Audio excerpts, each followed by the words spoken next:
Saudara-saudaraku yang terkasih, selamat berjumpa di Renungan Harian di channel Katolik kita.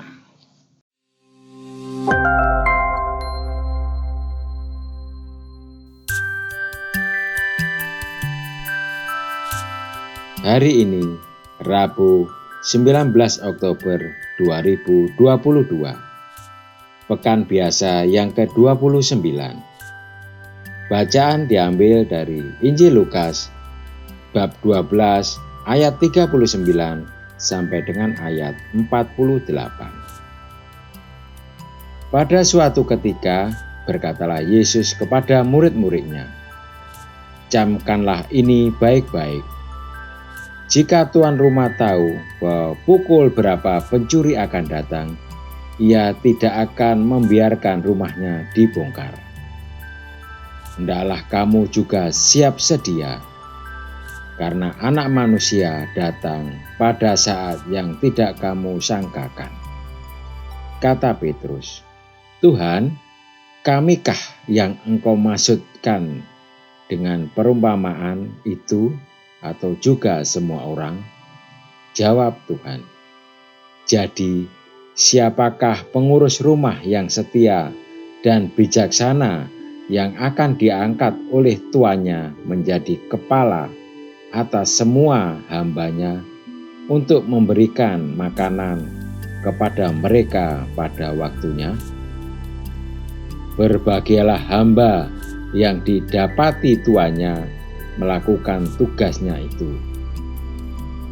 Ketika tuannya itu datang, aku berkata kepadamu, sesungguhnya tuannya itu akan mengangkat dia menjadi pengawas segala miliknya.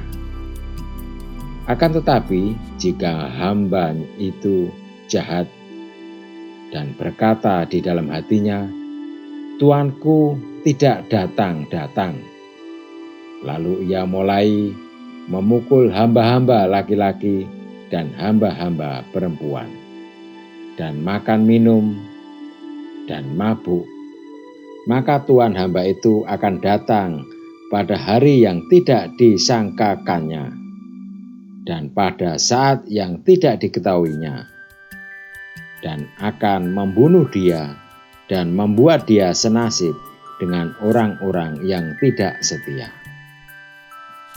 Adapun hamba yang tahu akan kehendak tuannya, tetapi yang tidak mengadakan persiapan atau tidak melakukan apa yang dikehendaki tuannya, ia akan menerima banyak pukulan. Tetapi barang siapa tidak tahu akan kehendak tuannya dan melakukan apa yang harus mendatangkan pukulan, ia akan menerima sedikit pukulan.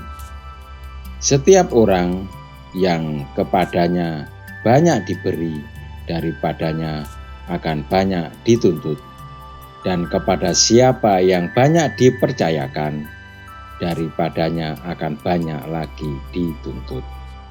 Demikianlah sabda Tuhan. Terpujilah Kristus.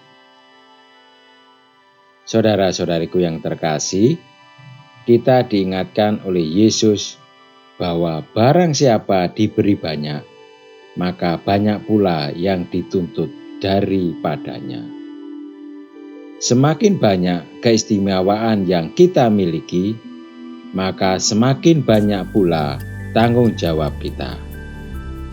Hari ini Rasul Paulus menunjukkan satu lagi keistimewaan sebagai orang Kristen, yaitu kita telah menjadi ahli waris. Kristus telah menjadikan kita anak-anak Allah. Relasi kita dengan Tuhan bukan lagi relasi hamba dan tuan, tetapi relasi orang tua dan anak. Menjadi pertanyaan, apakah kita bertingkah laku sebagai anak atau hamba di hadapan Tuhan? Ketaatan seorang hamba berdasarkan pada rasa takut akan hukuman, seperti yang kita baca dalam bacaan Injil hari ini. Jika ia taat, maka ia akan diberi tanggung jawab yang besar, yaitu menjadi pengawas segala milik tuannya. Tetapi jika tidak taat, maka ia akan dihukum. Sebagai anak-anak Allah, tanggung jawab kita lebih besar lagi daripada seorang hamba yang taat. Bapa memberi kita peluang untuk tumbuh semakin dewasa. Kita diharapkan semakin bebas melakukan kebaikan, semakin kreatif mengembangkan bakat, serta semakin peduli terhadap masalah sosial dan lingkungan hidup. Kita melakukan semuanya dengan sukacita karena Bapa mencintai kita dan kita pun mencintai Dia. Jika kita lalai, mungkin kita tidak lagi memikirkan hukuman, tetapi kita akan sedih karena telah menyakiti hati Bapa. Mari kita berdoa. Bapa, semoga kami semakin menyadari betapa besar cinta-Mu kepada kami. Amin. Bapak, Ibu, dan saudara-saudariku yang terkasih, terima kasih atas kebersamaannya di dalam renungan harian ini. Kita akan berjumpa lagi di renungan harian berikutnya. Berkah dalam.